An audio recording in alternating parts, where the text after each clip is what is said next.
Welcome to this mathematics part second. Here in the ninth standard, the third chapter is triangles. In this triangles, the first part is exterior angle of a triangle. त्याला मराठीमध्ये बाह्यकोन हा शब्द आहे. In this triangle, which is drawn here, I have written the names of the vertices in the interior. These are called the interior angles of a triangle. Now I am writing here the names of interior angles. Angle A, B, C. This is the first interior angle. Angle, I will take one letter to the last letter. First letter to last letter is B, C, A, and the last is C, A, B. You can write here B, A, C. आपलं फक्त middle letter मात्र तेवढं व्यवस्थित असणं गरजेचं आहे. Middle letter जो आहे त्या मिडल लेटरला मी अंडरलाईन करतो म्हणजे तुमच्या लक्षात येईल. बी लिहिलेलं आहे, सी लिहिलेलं आहे, ए लिहिलेलं आहे. याचा अर्थ काय, आपण प्रत्येक लेटर एक वेळा लिहिलं याचा अर्थ हे प्रत्येकी इंटेरियर अँगल्स आहेत. मी लिहिलं interior angles.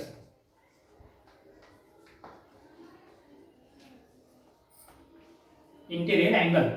Now our main part is exterior angle. What is an exterior angle? These are the interior angles. Now suppose if I extend one side at one vertex, एक vertex आहे, एक vertex च्या जागी मी फक्त पुढे थोडंसं वाढवलेलं आहे. हा एक्सटेंड केलेला पार्ट आहे. This is an extended part. Now I will write here point P. This is angle ACB or BCA.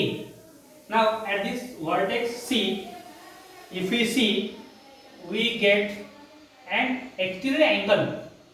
Now this is in the exterior part of the triangle. आता हा ट्रायंगलच्या बाह्य भागामध्ये आहे म्हणून याला आपण बाह्यकोन हा शब्द वापरलेला आहे.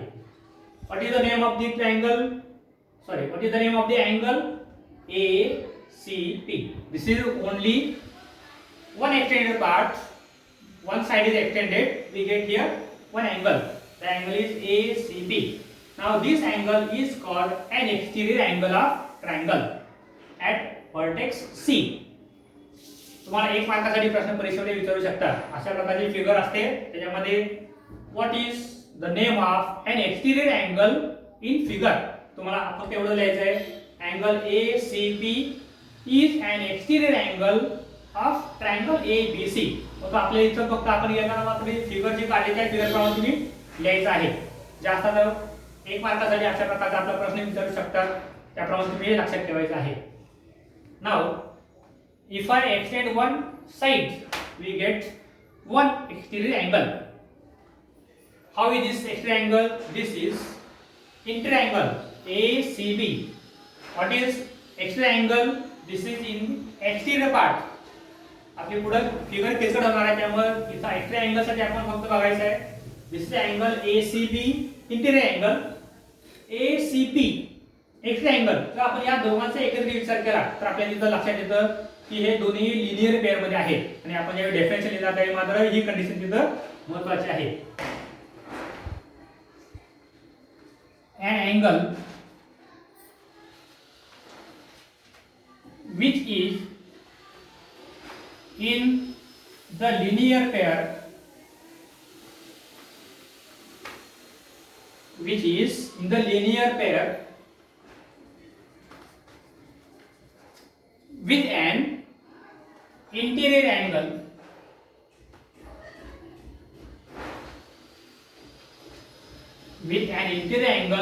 of a triangle. डेफिनेशन मध्ये तुम्हाला पाठ करायला लागेल कारण आपल्याला एका मार्कासाठी परीक्षेमध्ये डेफिनेशन सुद्धा विचारू शकतात. With an interior angle of a triangle is called an exterior angle.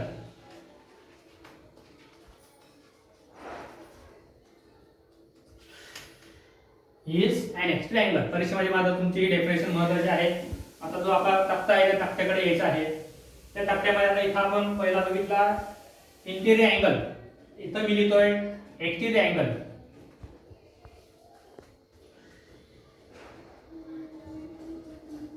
Exterior angle. आपला जो पुढचा भाग आहे तो याच्यामध्ये आपल्याला अजून वाढल्यानंतर तो येणार आहे. तो आपल्यासाठी इथं जे लिखाण होईल ते आपल्यासाठी मात्र जास्त महत्त्वाचं आहे. Exterior angle. आता याच्यामध्ये इथे मी फक्त एका व्हर्टेक्सचा एक पार्ट एक साइड वाढल्यावर आपल्याला एक मिळाला. अँगल नाव लिहूया. What is the name of the angle? ACP. Now, if I extend the other side, what will happen? Suppose if I extend other part of this side, this is point Q. What will happen? आता हे एका point C च्या ठिकाणी आपल्याला एकूण 4 angle मिळाले. इथं C आहे, जो लिहिला आहे त्याबरोबर त्याच्या पलीकडच्या बाजूला सुद्धा एक अँगल दिसतोय. जो आता अँगल एक्स्ट्रा अँगल घेतला त्याच्या सुद्धा अपोजिटला एक आपल्याला अँगल दिसतोय. आता हे याचा विचार करता आपण याच्या लिनियर पेअर मध्ये कुठला आहे आपण तोच फक्त विचार घ्यायचे, कारण आपण डेफिनेट त्याप्रमाणे केलेले. लिनियर पेअर आपल्याला मात्र हे शब्द लक्षात ठेवायचे. लिनियर पेअर मध्ये असेल तर तो त्या ठिकाणी आपल्याला एक्स्ट्रा अँगल म्हणून घेता येतो. समजा इथं आपण या आतल्या वरचा विचार केला तर मात्र तो लिनियर पेअर मध्ये येणार नाहीये. त्यामुळे आपल्याला इथं मात्र हा एक्स्ट्रा अँगल म्हणता येत नाही. PCQ हा एक्स्ट्रा अँगल होऊ शकत नाही. आता आपलं नाव काय मिळालं बघा इथं. दुसरा नाव अँगल BCQ. BCQ आपल्या इथं असणारा थोडासा बदल करतो. इथं आपला C पॉइंट मध्ये येईल याप्रमाणे घेतलेला आहे. CB.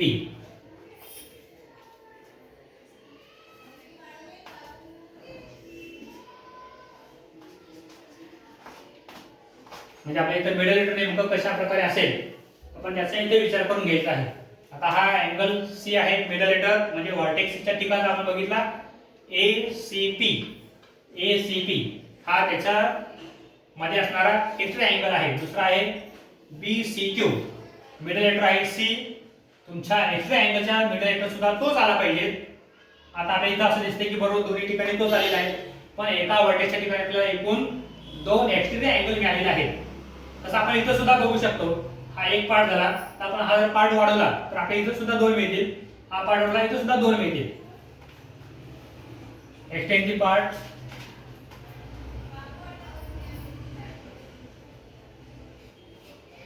म्हणजे आपण इथं लक्षात ठेवायचं आपल्याला एकूण एक्स्ट्रा अँगल जरी म्हटले तरी आपल्याला बरेचसे एक्स्ट्रा अँगल ते तिथं मिळू शकतात.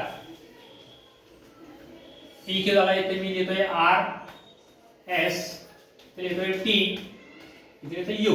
आपल्याला आता एकूण प्रत्येक ठिकाणी किती किती एक्स्ट्रा अँगल मिळू शकतील तक्ता आपण बरोबर केलेला आहे. एक व्हर्टेक्स आहे, एका व्हर्टेक्सच्या ठिकाणी 2 एक्स्ट्रा अँगल. इथं एक व्हर्टेक्स आपण A घेतलेला आहे, इथं अँगल आपण B घेतलेला आहे. आता B अँगल या ठिकाणी बघा, B म्हटलं तर आपल्याला हा एक्स्ट्रा याच्या लिनियर पेअर मधला जो असेल आपण तोच घ्यायचा आहे. याचा अर्थ याच्या बरोबर व्हर्टेक्सच्या अपोजिटला असेल तो आपल्याला इथं मिळत नाही. हे मात्र तुम्ही लक्षात ठेवायचं आहे. आता B च्या ठिकाणी कुठले आहे बघा, ABC आहे. ABC सुरुवात मात्र इथूनच करायची प्रत्येक वेळी. जो बाहेरचा पॉइंट आहे तो आपल्याला बाहेर घ्यायचा का शेवटी टाकायचा. इथं सुद्धा मी घेताना तो शेवटी घेतलेला आहे. म्हणजे आपल्याला हे अँगलचं नाव लिहिताना मात्र लक्षात ठेवायचं आहे तुमच्या व्हर्टेक्सची 2 नावं सुरुवातीला आली पाहिजेत. बाहेरचा पार्ट असेल तो सगळ्यात शेवटी घ्यायचा आणि जो आपण ज्या पॉइंटला आपण एक्स्ट्रा अँगल काढायचो तो मध्ये घ्यायचा. आता इथं नाव येईल ABT. हा B मध्ये आहे. B मध्ये येईल अँगल ABT.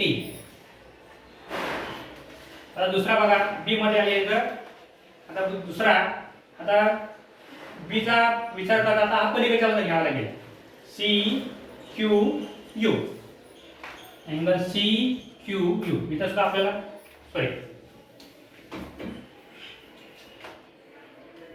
CBU म्हणजे तुमचा हा त्याप्रमाणे पॉइंट आलेला आहे. आता तिसरा पॉइंटचा विचार करा. A व्हर्टेक्स आहे इंटिरियर. आता मात्र आपलं सुरुवातीचं नाव मात्र इथं जर तुमचा B मध्ये घेतला तर B मध्ये त्यामुळे तुमचा A एक आणि C एक झालेला आहे. आता इथं तुमचा A मध्ये असेल तर A सुरुवात होणार नाही, A मध्ये येईल. याचं नाव कसं इथं. आता तुमचा A मध्ये येणार आहे. याचा एकदा तुम्ही B ने सुरुवात करायची, एकदा C ने सुरुवात करायची. B ने सुरुवात करा BA आणि बाहेरचा पॉइंट आहे इथं S. ठीक प्रमाणे BAS. आता C ने सुरुवात करा CAR. BASCER हा तुमचा ए पॉईंट मध्ये आहे. चेक करताना मात्र आम्ही याप्रमाणे चेक करत असतो. तुमचा एक्स्ट्रा अँगल कुठला आहे, इंटर अँगल कुठला आहे, तुम्ही लिहिताना मधला पॉईंट कुठला लिहिलाय हे त्याच्यामध्ये जास्त महत्त्वाचं असतं.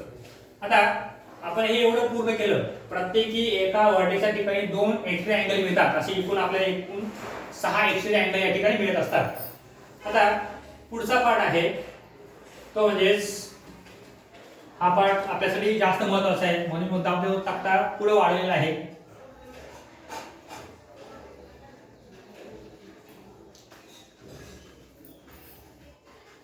रिमोट इंटेरियर अँगल त्याला बऱ्याच वेळा हे एक्झाम्पल सॉल्व्ह करण्यासाठी वापरावं लागणार आहे. एक्सटेरियर अँगल आणि त्याचा पुढचा रिमोट इंटेरियर अँगल. आता इथं आपल्यासाठी पहिल्यांदा बघायचं आहे, हा जर एकच आपण एक्सटेरियर अँगल कन्सिडर केला तर त्याच्या लिनियर पेअरमध्ये असेल, आपण त्याला म्हणतो इंटेरियर अँगल. आणि हा सोडला तर जे शिल्लक राहिलेले आहेत आपण त्याला म्हणतो रिमोट इंटेरियर अँगल. आता याची आपल्याला डेफिनेशन मात्र लिहायची गरज नाही. डेफिनेशन विचारताना आपल्याला याची डेफिनेशन विचारतात. रिमोट इंटेरियर अँगल मी डेफिनेशन दिलेली आहे, फक्त तुम्ही ती व्यवस्थित लक्षात ठेवला तरी पुरेसं आहे. Remote interior angle. आता रिमोट इंटेरियर अँगल म्हणजे कसा, जर समजा तुमचा वर्टेक्स आपण सी ग्रेड धरला असेल तर हा अँगल सी जर आपण काढून टाकला तर शिल्लक राहतील 2. एकूण 3 आहे, त्या 3 मधला हा तुमचा लिनियर पेअर मध्ये आहे, तो आपण जर काढून टाकला तर शिल्लक राहिले 2. आपण ह्याला म्हणतो रिमोट इंटेरियर अँगल. याला मराठीमध्ये दूरस्थ अंतरकोन हा शब्द आहे. दूरस्थ याचा अर्थ त्याच्यापासून दूर असणारा. आपण जर घरामध्ये रिमोट वापरला तर आपण त्याच्या जवळ जाण्याची आवश्यकता नसते, तो त्याच्यापासून आपण दूरवर सुद्धा काय करू शकतो, वापरू शकतो. त्यामुळे हा रिमोट शब्द तिथं आपण लक्षात ठेवायचा आहे. रिमोटचा अर्थ आपण दूरवरून त्या ठिकाणी त्याचं नियंत्रण करू शकतो. म्हणजे आपल्याला रिमोट दूरवर असणारा. मराठीमध्ये याला दूरस्थ हा शब्द वापरलेला आहे. मराठी शब्द तुम्ही शक्यतो लक्षात ठेवला तर चांगला आहे, कारण तुम्ही त्याचा अर्थ लगेच लक्षात घेऊ शकता. रिमोटचा अर्थ दूरस्थ म्हणजे त्याच्यापेक्षा दूर असणार. आता दूर असणारा याचा अर्थ तुमचा हा सी लेटर जो आहे तो सी लेटर इथं एक्स्ट्रा अँगलच्या मध्ये आहे. आता तो आपल्याला इथं घेणार शक्य नसल्यामुळे तुम्ही सुरुवात येणंच केला तर तुमचं चुकणार कुठंच नाही. आता याला सुद्धा विचार केला तर एकूण 3 आहे, 3 मधला तुमचा एक हा येणार नाही, म्हणजे राहिले किती 2. तुम्ही हे 2 अँगल त्या ठिकाणी कन्सिडर करायचे. हे तुम्हाला प्रत्येक एका एक्स्ट्रा अँगल साठी 2 रिमोट इंटेरियर अँगल मिळतात. एका इंटेरियर साठी 2 एक्सटेरियर, प्रत्येक एका एक्सटेरियर साठी 2 रिमोट इंटेरियर. आपल्याला हा मात्र महत्त्वाचा फरक तुम्ही लक्षात ठेवायचा आहे. पहिल्या अँगल नाव घेताना आपला सी घेणं शक्य नाही, याचा अर्थ आता मध्ये आला पाहिजे तो ए, दुसऱ्याला आला पाहिजे मध्ये तो बी. आणि आता हे लक्षात ठेवण्यासाठी कसं लक्षात ठेवायचं, तर आपल्याला सी मध्ये लिहायचं चुकणार आहे, कारण आपल्याला सी इथे येणं शक्य नाही. याचा अर्थ काय, सी मध्ये येणं शक्य नसल्यामुळे तुम्ही तो जर चुकायचा नसेल तर सुरुवातीला तो सी पॉईंट घ्या. ज्यावेळी तुम्ही रिमोट इंटेरियर लिहित असता त्यावेळी मात्र लक्षात ठेवायचं आपला एक्सटेरियरचा मध्ये असणारा पॉईंट तुम्ही प्रत्येक सुरुवातीला घेतला, तुमचं कुठेही चुकणं शक्य नाही. त्यामुळे मी नेहमी सांगतोय, ज्यावेळी तुमचा अँगल सी हा एक्स्ट्रा अँगलच्या मिडल असेल, तुम्ही घेता तो सुरुवातीला घेतला तर तुमचं कुठेही चुकणार नाही. आता सी पॉईंट गेला म्हणजे राहिले कुठले पॉईंट, एकदा ए राहिला एकदा बी राहिला, त्याप्रमाणे घ्या सी ए बी. दुसरा असेल सुरुवातीला आपण सी रच घ्यायचे आहे, सी. आता फक्त या दोघांच्या मध्ये इंटरचेंज करा, सी बी ए. तुमचा हा सी पॉईंट सुरुवातीला येईल. रिमोट इंटेरियर लक्षात ठेवताना तुमचा एक्सटेरियरचा मधला पॉईंट सुरुवातीला घेतला तर तुमचं कुठेही चुकणार नाही. आता याच्यामध्ये बघा, आता ह्या एक्स्ट्रा अँगल साठी बी सी क्यू यासाठी ना कुठला येईल, पण हा तुमचा सी पॉईंट येणार नाही. म्हणजे सी पॉईंट याचा अर्थ कुठला येईल, परत ए आणि बी, म्हणजे हा तुमचा वरचा जो अँगलचा पेअर आहे तोच खाली येणार आहे. तुमच्या एक्स्ट्रा अँगल जर 2 असले तर तुमच्या रिमोट इंटेरियर अँगलच्या पेअर मात्र तीच असणार आहे, तुमची ती पेअर बदलणार नाही. म्हणजे परत तुमचं नाव हे येईल सी ए बी, परत येईल सी बी ए. आता तुमच्या लक्षात आलेलं असेल एक्स्ट्रा अँगल मध्ये तुम्ही रिमोट इंटेरियर अँगल कशा प्रकारे लिहायचा असतात. तर तुमचा एक्स्ट्रा अँगल मध्ये तुमचा बाहेरचा एक पॉईंट असतो, तो आपल्या इथे विचारात घ्यायचा नसतो किंवा तो येणार नाही. आणि जे तुमचं मधलं लेटर असेल ते सुरुवात करून तुम्ही जर घेतला असेल तुमचे दोन्ही अँगल्स अगदी ऍक्युरेट येणार आहेत. आता आपण इथे अँगल बघितला तर मध्ये बी पॉईंट आहे. आता फक्त एवढंच करायचं आहे, सुरुवातीला बी घ्या, बी असल्यावर तुम्ही 2 लिहू शकता. आपण वरती जे लिहिलं ते एकाच पॉईंट साठी लिहिल्यामुळे तुमचं हे अँगल दोन्ही एक येणार आहे. इथे सुद्धा तुमची सुरुवात बीनच होईल. आता तुमचा मध्ये पॉईंट ए आहे, याचा अर्थ काय, तुमची सुरुवात ए न झालेली असेल, अँगल ए. हा सुद्धा अँगल तोच येणार आहे, अँगल ए. आता बघा तुमचे राहिले कुठले कुठले पॉइंट. मध्ये बी होता सुरुवातीला घेतला, आता राहिले कुठले पॉइंट. बी दिला म्हणजे ए राहिला, सी राहिला. इथे लिहा ए सी. तर इकडे त्याच्या उलट करा, सी ए. आय तेच खाली येणार आहे, ए सी सी. आता इथं बघा ए पॉइंट दिला म्हणजे राहिले कुठले दोन पॉइंट बी आणि सी. दिलेला बी सी, याच्या उलट सी बी. आता परत हे वरती अँगल येईल बी सी सी बी. तर तुम्ही फक्त लक्षात ठेवताना मी तक्ता जो दिला होता त्या तक्त्यामध्ये मी तिथं मुद्दाम याला अंडरलाईन केलेले आहेत. त्या अंडरलाईन तुम्ही जर लक्षात ठेवला तर तुम्हाला माझा अगदी व्यवस्थित ते सगळे अँगल्स लिहिता येऊ शकतात. आणि थेरम्स आहेत त्या थेरमसाठी मात्र तुम्हाला एक्स्ट्रा अँगलचं नाव आणि त्या फिगर प्रमाणेच एक्स्ट्रा अँगलवरून त्याला रिमोट एंट्री अँगल कुठले ते आपल्यासाठी जास्त महत्त्वाचे आहे. आणि आपल्याला मात्र पुढचा जो थेरम बघायचा आहे त्या थेरम मध्ये आपण याला म्हटलेलं आहे रिमोट इंटेरियर अँगल थेरम. म्हणजे या रिमोट इंटेरियर अँगल थेरम साठी एक्स्ट्रा अँगलच्या दोघांच्या मध्ये कुठला फॉर्म्युला तयार होतो किंवा फॉर्म्युला जो आहे त्या फॉर्म्युलाचा आपण अभ्यास करताना पुढच्या तासाच्या वेळी करायचा आहे.